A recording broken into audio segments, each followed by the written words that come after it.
हम अभी यहाँ कथा करेंगे, आप हमें ज्यादा रोकोगे हम फिर कथा करें, आप हमें और रोकोगे हम और कथा करें, आप हमें और रोकोगे हम यही मठ बनाएं, आप हमें फिर रोकोगे हम यहाँ मकान बनाएं, और आप अगर हमें फिर रोकोगे मरेंगे तो फिर बिहार में जन्म लेंगे। हम हमेशा बोलते हैं छेड़ोगे तो हम छोड़ेंगे नहीं। अचानक क्यों बाबा लोग बिहार आने लगे? बागेश्वर बाबा धीरेन्द्र शास्त्री का अचानक बिहार दौरा सवालों के घेरे में। क्या धीरेन्द्र शास्त्री हिंदुत्व के सहारे भाजपा का करेंगे प्रचार? श्री श्री रविशंकर का बिहार में आना क्या संकेत है हिंदू वोटरों के ध्रुवीकरण का? क्या भाजपा फिर से ध्रुवीकरण के सहारे जीतना चाहती है बिहार में चुनाव और बिहार में पाना चाहती है सत्ता?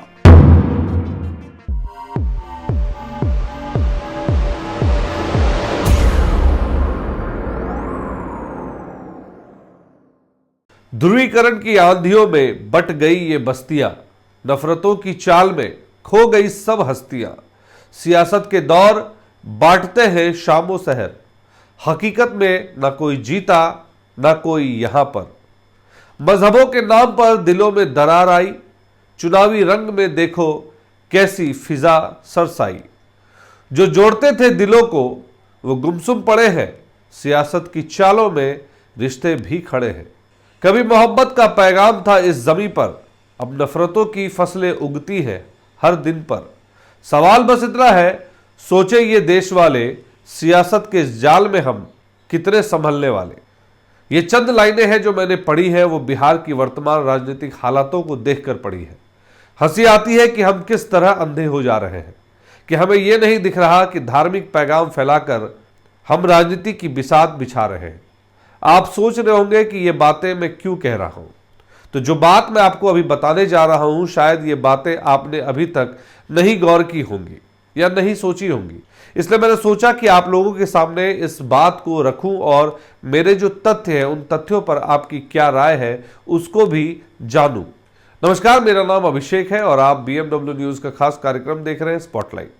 इस वक्त बिहार के गोपालगंज में बागेश्वर बाबा के नाम से प्रचलित धीरेन्द्र शास्त्री पटना से सटे गोपालगंज में उनका दरबार सजा और वो प्रवचन करने आए। फिर बात करें आध्यात्मिक गुरु श्री श्री रविशंकर जी की, तो वो भी बिहार दौरे पर पहुंच चुके हैं। राष्ट्रीय स्वयंसेवक संघ प्रमुख मोहन भागवत 5 दिनों के बिहार दौरे पर पहले से ही थे। अब मैं हमारे जो दर्शक हैं मैं उनसे पूछना चाहता हूं, क्या आपको नहीं लगता कि ये अचानक से धार्मिक क्यों हो गए और बिहार क्यों आने लगे? ये जो धार्मिक बाबा है ये आ जाते हैं बिहार, फिर मोहन भागवत जो है RSS जो हिंदू का प्रचार करते हैं वो भी बिहार आ रहे हैं, वो भी चुनाव से पहले। अचानक से बिहार में चुनाव से पहले इन सभी धर्म से जुड़े लोगों का अचानक बिहार आना कई सवाल खड़े करता है। हो सकता है ये मेरा वहम हो, लेकिन सिर्फ एक धर्मगुरु का आना यहां तक तो बात समझ में आती है, लेकिन एकाएक इन सभी का धर्म प्रचारकों का बिहार आ जाना ये कहीं ना कहीं हिंदुत्व के ध्रुवीकरण की तरफ इशारा करता है। अच्छी बात है, हर धर्म के लोग अपने अपने धर्म का प्रचार करते हैं, लेकिन सवाल तब खड़ा हो जाता है जब धर्म का प्रचार करते करते राजनीति की बिसात बिछानी शुरू हो जाए। आज के इस विश्लेषण में हम पूरी तरह से इसी पर बात करेंगे। बिहार में विधानसभा चुनाव की सियासत सरगर्मी बढ़ गई है। राजनीतिक पार्टियां सियासी बिसात बिछाने में जुटी है तो धार्मिक एजेंडा सेट किए जाने लगे हैं। धार्मिक बाबाओं का बिहार दौरा शुरू हो गया। बागेश्वर धाम के पीठाधीश्वर धीरेन्द्र कृष्ण शास्त्री बिहार के गोपालगंज में अपना डेरा जमा चुके हैं, तो आर्ट ऑफ लिविंग के संस्थापक श्री रविशंकर शुक्रवार को बिहार दौरे पर पहुंच गए। संघ प्रमुख मोहन भागवत बिहार के 5 दिन के दौरे पर पहले से ही है। चुनावी तपिश के बीच धार्मिक गुरुओं के बिहार दौरे के मायने तलाशे जाने लगे हैं, तो वही सवाल भी उठ रहे हैं कि आखिर ये किसके लिए सियासी जमीन तैयार करेंगे। बीजेपी के लिए 7 महीने बाद होने वाला बिहार विधानसभा चुनाव काफी अहम माना जा रहा है। प्रधानमंत्री नरेंद्र मोदी, बीजेपी के राष्ट्रीय अध्यक्ष JP नड्डा और केंद्रीय कृषि मंत्री शिवराज सिंह चौहान के बिहार का दौरा पहले ही हो चुका है, जिससे सियासी माहौल गर्म है। बीजेपी इस बार बिहार को लेकर पूरी तरह से चुनावी मोड में उतर चुकी है और उसकी नजर सत्ता के सिंहासन पर है। ऐसे में संघ प्रमुख से लेकर धीरेन्द्र शास्त्री और श्री श्री रविशंकर के बिहार दौरे और कार्यक्रम से सियासी माहौल गर्म हो गया है। इसे चुनावी नजरिए से जोड़कर देखा जा रहा है। बागेश्वर धाम के पीठाधीश्वर धीरेन्द्र शास्त्री गुरुवार को बिहार के गोपालगंज पहुंच चुके हैं। बागेश्वर सरकार धीरेन्द्र कृष्ण शास्त्री 5 दिनों तक हनुमंत कथा सुनाएंगे। कथावाचक धीरेन्द्र शास्त्री ने गुरुवार को कहा कि वे यहां अपने लिए थोड़े ही आए हैं, वे इस देश के हिंदुओं को जगाने आए हैं। उन्होंने कहा वे अपनी लड़ाई नहीं लड़ रहे बल्कि दुनिया के 150 करोड़ हिंदुओं की लड़ाई लड़ने आए हैं। साथ ही उन्होंने कहा कि वे किसी पार्टी के लिए थोड़ी ही आते हैं, वे किसी के लिए वोट मांगने थोड़ी ही आते हैं, बल्कि हिंदुओं के अलख को जगाने आते हैं। लालू यादव के गढ़ में धीरेन्द्र शास्त्री ने हिंदुओं के अस्तित्व और उनकी सुरक्षा पर बयान देकर सियासी संदेश देने की कवायद शुरू भी कर दी। इतना ही नहीं, उनका एक बयान भी खूब वायरल हो रहा है, हमें छेड़ोगे तो फिर हम छोड़ेंगे नहीं। अब गौर करने वाली बात है कि वो बात ये कहाँ कह रहे हैं। उस जगह का नाम है गोपालगंज, जो आरजेडी सुप्रीमो लालू प्रसाद यादव का गृह जिला है। इस तरह लालू यादव के गढ़ में धीरेन्द्र शास्त्री ने हिंदुओं के अस्तित्व और उनकी सुरक्षा पर बयान देकर सियासी संदेश देने की कवायद की है। इतना ही नहीं, उन्होंने हमें छोड़ोगे तो हम फिर छोड़ेंगे नहीं, ये बयान उनका वायरल भी हो रहा है। आप इस बयान को भी सुन लीजिए।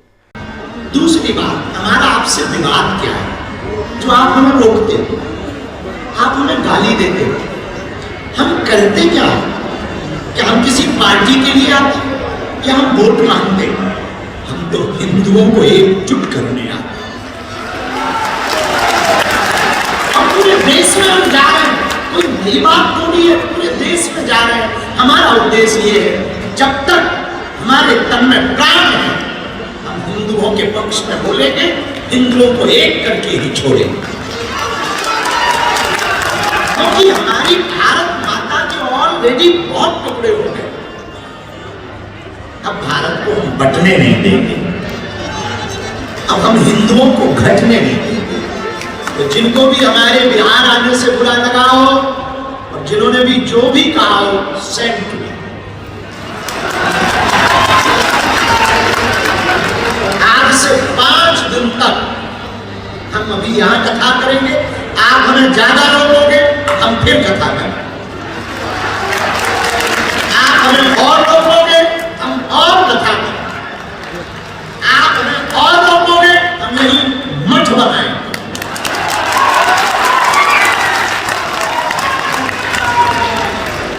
आप हमें फिर रोकोगे, हम यहां मकान बनाएंगे।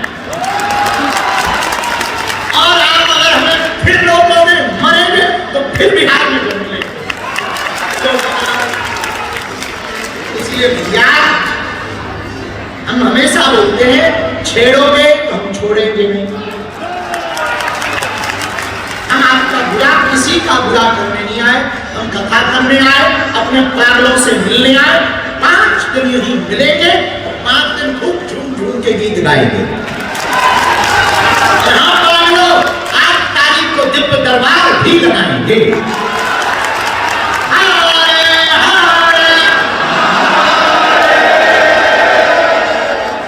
बागेश्वर पीठाधीश्वर धीरेन्द्र शास्त्री के पहुंचने के साथ ही आध्यात्मिक गुरु श्री श्री रविशंकर बिहार दौरे पर पहुंच रहे हैं।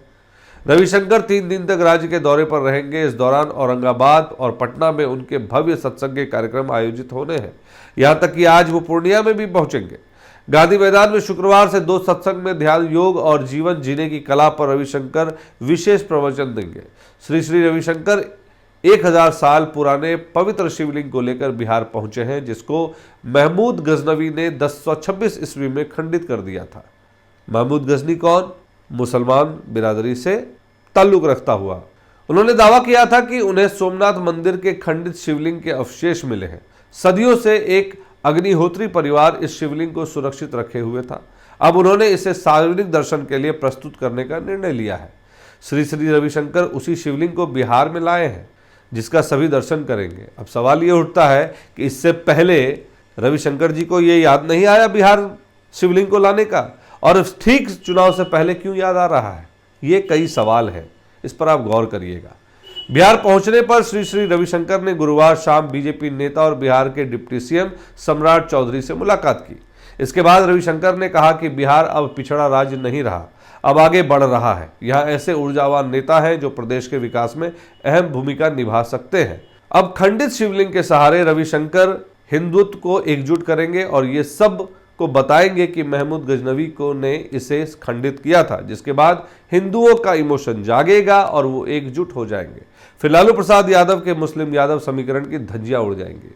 इस बीच राष्ट्रीय स्वयंसेवक संघ प्रमुख मोहन भागवत 5 दिनों के बिहार दौरे पर पहले से हैं। गुरुवार को सुपौल में उन्होंने एक स्कूल का उद्घाटन किया और 9 मार्च तक मुजफ्फरपुर में ही कैंप करने वाले हैं। उन्हें अचानक बिहार में बीते 6 साल का कार्यकाल याद आ जाता है, जब वो क्षेत्रीय प्रचारक हुआ करते थे। इस दौरान भागवत संघ के स्वयंसेवकों और बीजेपी के नेताओं से मुलाकात संवाद करेंगे। भागवत बिहार दौरे से सियासी संदेश देना शुरू कर चुके हैं और एजेंडा सेट करने लगे हैं। इस बात को सिर्फ मैं ही नहीं बल्कि अन्य जो राजनीति से जुड़े लोग हैं वो भी मानते हैं। इन धार्मिक नेताओं के दौरों का समय और स्थान संयोगवश नहीं है। बिहार में आगामी विधानसभा चुनाव को ध्यान में रखते हुए ये दौरे हिंदुत्व के एजेंडे को बढ़ावा देने और जातिगत राजनीति के प्रभाव को कम करने के उद्देश्य से किए जा रहे हैं। अब थोड़ा आपको पीछे लिए चलते हैं और 2020 के चुनाव की थोड़ी सी झलकियां दिखाते हैं। 2020 का चुनाव को अगर आप देखें तो आपने देखा होगा 2020 के चुनाव में परिवर्तन की लहर देखी गई। भाजपा एवं उसके सहयोगी दलों ने एक नई राजनीतिक रणनीति के तहत न केवल जातीय समीकरण बल्कि धार्मिक एवं सांस्कृतिक मुद्दों को भी प्रमुखता दी। याद करिए जब सम्राट चौधरी सीमांचल के दौरे पर भी आए थे और उन्होंने भी उस समय सीमांचल में ध्रुवीकरण की राजनीति शुरू कर दी थी। 2020 में कई क्षेत्रों में धार्मिक नेताओं के संदेशों ने भाजपा के वोट बैंक में सकारात्मक प्रभाव भी डाला। 2020 के चुनाव परिणामों में देखा गया कि जहां परंपरागत महागठबंधन का प्रभाव था, वहीं पर भाजपा ने अपने नए संदेश एवं अभियान के चलते कई ऐसे क्षेत्र जीत लिए जहां पहले उनकी पकड़ कमजोर थी। आप अररिया की बात ले सकते हैं, उसका एग्जाम्पल एक जीता जाता उदाहरण है। धार्मिक और सांस्कृतिक मुद्दों की भूमिका कुछ इस तरह रही कि युवाओं एवं शहरी मतदाताओं का राजनीतिक रुझान बढ़ा, जिससे एनडीए को फायदा पहुंचा। 2020 के चुनाव के आंकड़े बताते हैं, पहला कि एनडीए गठबंधन विशेषकर भाजपा ने अपने नए संदेश, धार्मिक दौरों एवं सांस्कृतिक कार्यक्रमों की बदौलत सीटों में उल्लेखनीय बढ़ोतरी की। पारंपरिक वोट बैंक की बात करें तो वोट बैंक में हलचल देखी गई, जहां पर कुछ क्षेत्र महागठबंधन से भाजपा की ओर झुकाव दिखाने लगे। मतदान में युवाओं एवं शहरी वर्ग का प्रभाव बढ़ा, जिससे धार्मिक एवं सांस्कृतिक मुद्दों को अतिरिक्त बल मिला। इन आंकड़ों से स्पष्ट है कि पिछले चुनाव में राजनीतिक रणनीतियों में बदलाव एवं धार्मिक मुद्दों का समावेश मतदाताओं के व्यवहार में महत्वपूर्ण परिवर्तन का कारण बना। जाहिर है इन धार्मिक गुरुओं के आने से तेजस्वी की परेशानी तो बढ़ेगी, लेकिन कैसे बढ़ेगी इस बात पर भी हम चर्चा कर लेते हैं। देखिए, पहली परेशानी तो ये होगी कि भाजपा द्वारा चलाए जा रहे धार्मिक दौरों के चलते पारंपरिक हिंदू मतदाताओं के बीच एक नया फॉर्मूला बन सकता है। तेजस्वी को अपने क्षेत्र में इन मतदाताओं की वफादारी बनाए रखने में कठिनाई हो सकती है, खासकर उन क्षेत्रों में जहां बाबा बागेश्वर और अन्य गुरुओं का प्रभाव जोर पकड़ रहा है। दूसरी दिक्कत क्या होगी? महागठबंधन के भीतर यदि धार्मिक मुद्दों के चलते कुछ दल अपने पारंपरिक मतदाताओं को खोने का डर महसूस करते हैं, तब तेजस्वी के नेतृत्व में गठबंधन को अपनी नीतिगत दिशा में स्पष्टता लाने में कठिनाई हो सकती है। तीसरी दिक्कत, तेजस्वी ने अतीत में जातीय समीकरण और विकास के मुद्दों को लेकर अपने पिता लालू प्रसाद यादव की विरासत पर जोर दिया था। अब जब धार्मिक मुद्दों पर भी जोर बढ़ रहा है तो यह सवाल उठ सकता है कि महागठबंधन किस दिशा में अग्रसर होगा, धार्मिक एकजुटता या पारंपरिक जातीय और विकासात्मक एजेंडे पर टिके रहना होगा।